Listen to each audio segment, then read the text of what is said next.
अदम एतमाद का अमल आइन और कानून के मुताबिक होना चाहिए। अदालत का इससे कोई ताल्लुक नहीं। सुप्रीम कोर्ट बार की दरख्वास्त पर समाअत के दौरान सुप्रीम कोर्ट ने करार दिया, अदम एतमाद का ताल्लुक सियासत से है। हमारे सामने सिंध हाउस वाक़े के अलावा कुछ भी तवज्जो तलब नहीं। सिंध हाउस वाक़े पर अटॉर्नी जनरल ने कानून के मुताबिक कार्रवाई की यकीन दहानी करवाई। अटॉर्नी जनरल से पूछा, अखबारात से पता चला है आप 63 पर अदालत आ रहे हैं, इस पर भी राय देते हैं। अटॉर्नी जनरल ने जवाब दिया, पीर तक सदारती रेफरेंस दायर करने का फैसला हुआ है। अदालत ने तहरीक इंसाफ, पीपल्स पार्टी, मुस्लिम लीग नून, JUI को फरीक बनाते हुए तमाम सियासी जमातों को नोटिस जारी कर दिए। IG इस्लामाबाद से सिंध हाउस वाक़े पर तफसीली रिपोर्ट भी तलब कर ली।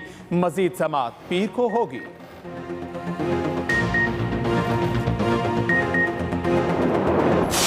इमरान खान को धोखा देगा, इस वक्त वो बेआबरू होगा और उसकी कोई तक की इज्जत नहीं रहेगी। किसी को भी धोखा देना नामुनासिब है। ये नहीं हो सकता कि आप इमरान खान के नाम के ऊपर वोट लें, PTI के टिकट के ऊपर इलेक्शन जीते और उसके बाद आप लोटे बन जाएं और आप पैसे लेके अपने आप को जो है वो बेचना शुरू कर दें। अगर किसी की ये ख्वाहिश है अपोजिशन की कि कोई इमरान खान बैंक में लौटेंगे, वो उन्होंने नहीं होना। वफाकी वज़ीर फवाद चौधरी का अपोजिशन पर मेंबरान को कैद करने का इल्ज़ाम। मीडिया से गुफ्तगू में कहा, मेंबरान को पुलिस की निगरानी में रखा गया है।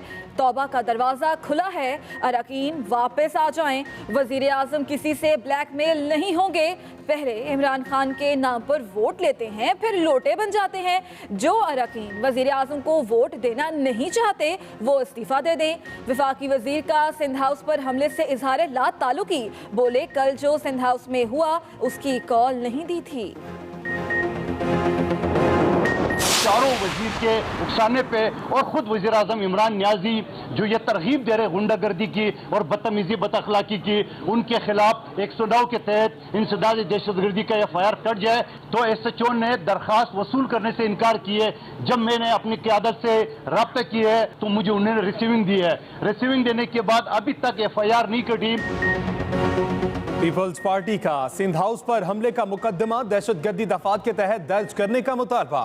रुकन कौमी असम्बली कादिर खान मंदोखेल ने मीडिया से गुफ्तगू में कहा, हुकूमत ने गुंडों के जरिए सिंध हाउस पर हमला करवाया जो नाकाबिल कबूल है। इमरान खान इंतकामी कार्रवाई करेगा तो अपनी खैर भी बनाए। कादिर खान मंदोखेल का IG पुलिस पर अदालत में गलत बयानी करने का भी इल्जाम।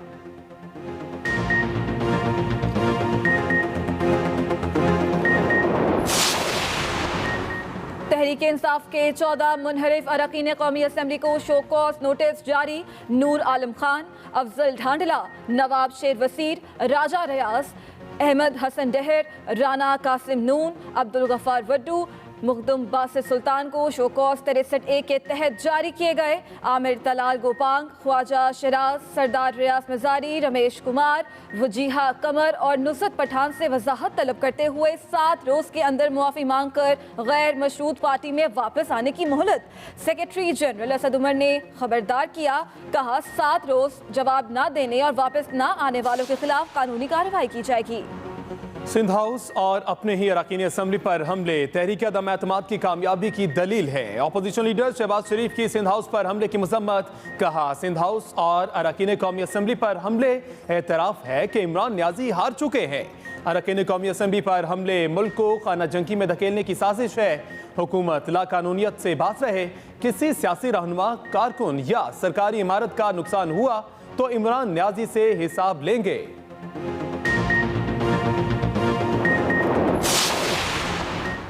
करंट अकाउंट खसारे पर काबू पाने के लिए बर वक्त इकदामात के समरात मिल रहे हैं। वजीर आजम इमरान खान का ट्वीट, लिखा, फरवरी में खसारा सुकड़ कर $0.5 बिलियन रह गया। ये जनवरी के मुकाबले में $2 बिलियन कम और इस माली साल में अब तक का सबसे कम माहाना करंट अकाउंट खसारा है। बरामदात अपनी बुलंद तरीन सतह के करीब और दरामदात 21% कम हुई। मैन्युफैक्चरिंग में भी बड़े पैमाने पर इजाफा हुआ।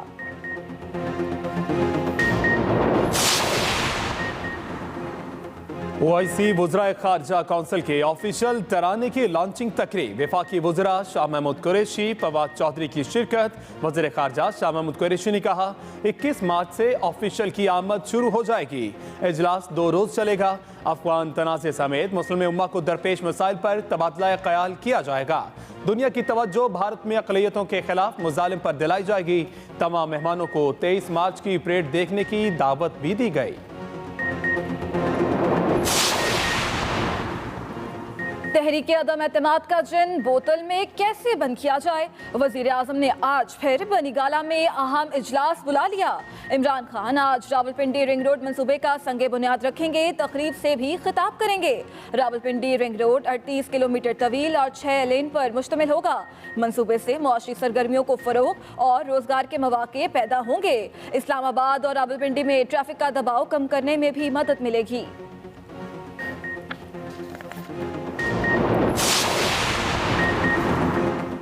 हुकूमत और तरीन ग्रुप में खलीज वसी हो गई। परवेज खटक और फवाद चौधरी की जानिब से तरीन ग्रुप को सीज फायर की दरख्वास्त मुस्तरद। तरीन ग्रुप तहरीक अदम एतमाद में हुकूमत का साथ न देने के फैसले पर बरकरार। जहांगीर तरीन फैसला कर चुके कि ग्रुप अरकान आइंदा इलेक्शन में पीटीआई का टिकट नहीं लेंगे। तरीन ग्रुप और काफरी की क़यादत के दरमियान भी राब्ते जारी। उधर तरीन ग्रुप वज़ीर आज़म की जानिब से अपोजिशन के खिलाफ किए गए इक़दाम पर भी बरहम। तहरीक अदम एतमाद की कामयाबी का मिशन, ऑपोजिशन जमातों का इजलास जारी। आसिफ जरदारी और मौलाना फजलुर रहमान शहबाज शरीफ के घर पहुंच गए। तहरीक अदम एतमाद के हवाले से हतमी मुशावरत की जाएगी। दूसरी जानिब अलीम खान इस्लामाबाद से लाहौर पहुंच गए। करीबी साथियों को मुशावरत के लिए आज रिहाइशगाह बुला लिया। अपने ग्रुप के MPA से टेलीफोनिक राब्ते भी करेंगे।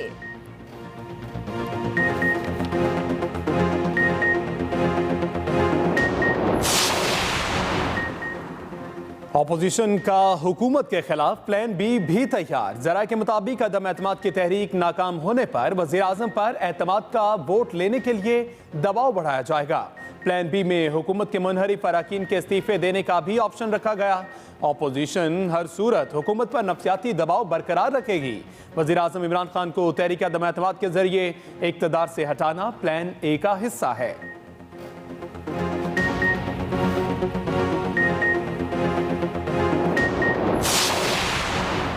ऑपोजिशन जितनी मर्जी मंडियां लगा ले, शिकस्त फिर मुखालफीन का मुकद्दर है। वजीर आला उस्मान बुज़दार से अरकान पंजाब असम्बली समीउल्लाह चौधरी और सैयद रजा बुखारी की मुलाकात। PTI जनूबी पंजाब के रहनुमा वैस दरेशिक भी मौजूद थे। उस्मान बुज़दार ने कहा ऑपोजिशन को किसी सतह पर भी अवाम का एतमाद हासिल नहीं। ऑपोजिशन की हर साजिश की तरह तहरीक अदम एतमाद भी नाकामी से दोचार होगी।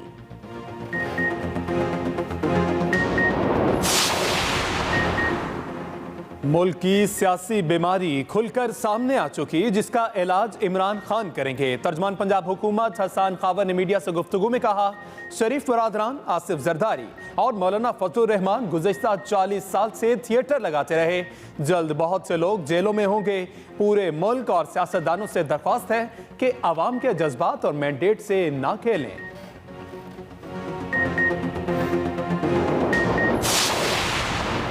वज़ीर आज़म इमरान खान का विजन पिसे हुए तबके को ऊपर लाना है।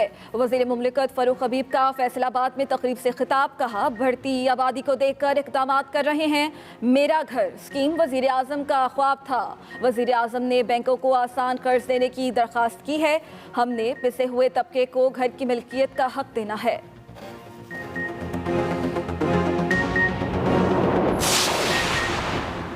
मुस्लिम लीग काफ के रहनुमा मोहन्नस इलाही का वफाकी वजीर फवाद चौधरी के बयान पर रद्द अमल। ट्वीट में कहा इलेक्शन कमीशन से इंतखाबी नताइज चेक करें। सीट एडजस्टमेंट के बावजूद PTI MPA ने उसी हल्के से मुस्लिम लीग काफ के MNA से कम वोट लिए। किसने किसकी मदद की?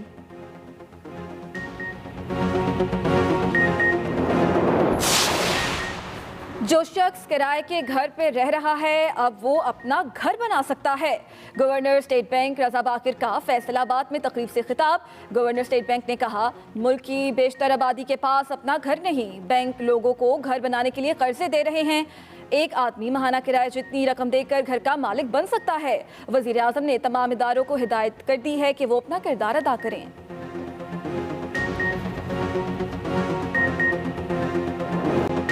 मौसम ने फिर करवट ली।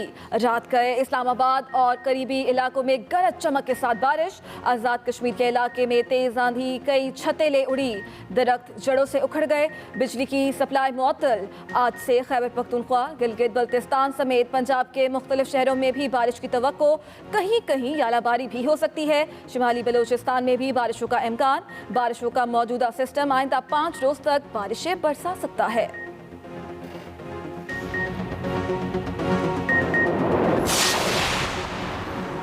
कोरोना को जोर टूट गया। मोहल्लिक वबा से मजीद 2 जाने गई। 24 घंटों के दौरान 483 नए केसेस रिपोर्ट हुए। NCOC के मुताबिक मुल्क भर में मुस्बत केसेस की शरह 1.23% रिकॉर्ड की गई।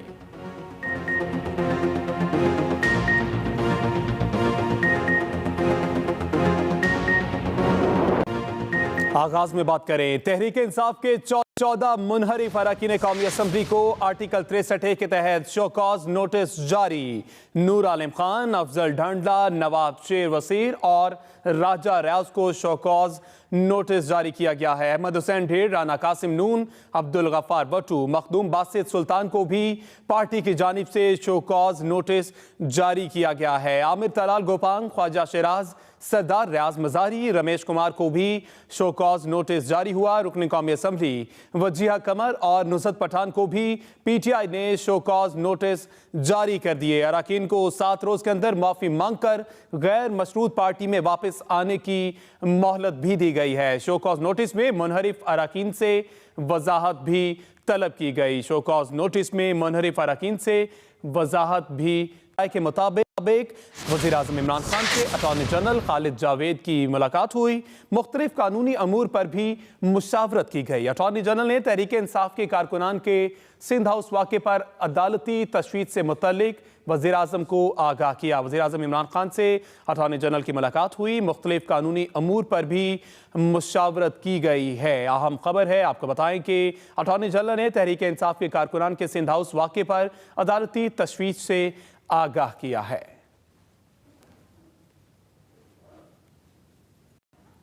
वफाकी वजीर फवाद चौधरी का अपोजिशन पर मेंबरान को कैद करने का इल्जाम। मीडिया से गुफ्तगू में उन्होंने कहा कि मेंबरान को पुलिस की निगरानी में रखा गया है। उन्होंने कहा कि तौबा का दरवाजा खुला है, अरकान वापस आ जाएं। आपको बताते चलें कि फवाद चौधरी की जानिब से कहा गया है कि मेंबरान को पुलिस की निगरानी में रखा गया है, उनको कैद करने का इल्जाम उन्होंने लगाया। उन्होंने कहा कि तौबा का दरवाजा खुला है, अरकान वापस आ जाएं।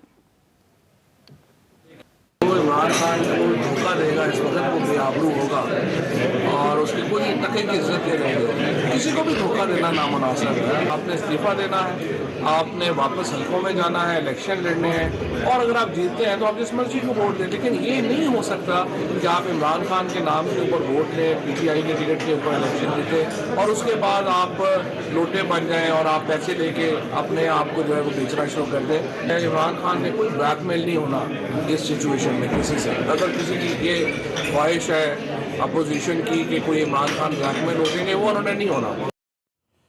उधर इस्लामाबाद में शहबाज शरीफ की रिहाइशगाह पर अपोजिशन की बैठक, कायदीन की आमद का सिलसिला जारी है।